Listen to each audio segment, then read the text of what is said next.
మద్యం దుకాణం ఏర్పాటును వ్యతిరేకిస్తూ నెల్లూరు జిల్లా ఆత్మకూరు మండలం బట్టేపాడులో మహిళలు ఆందోళనకు దిగారు.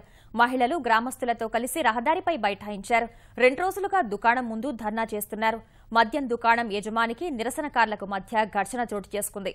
ఘటనాస్థలికి పోలీసులు చేరుకుని పరిస్థితిని చక్కదిద్దారు. మద్యం షాపును తాత్కాలికంగా మూసేశారు.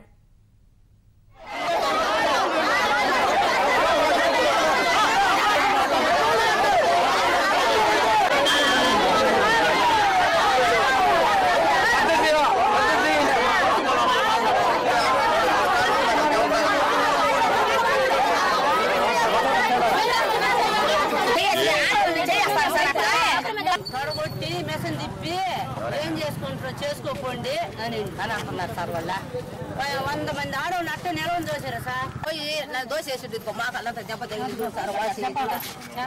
సార్ నాకు టైమైన వాల్సి దింపు సార్. నాకు ఏం చేశాను సార్, నేను ఆ రకంలో చేసినందుకు ఎదురు చేసినంత దోషులు సార్. ఏమో చెప్పుకోమని దోశ వేసాను సార్.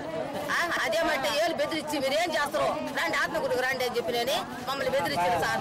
నా మోకాలు నడవలేకుండా ఉంటా సార్ నేను.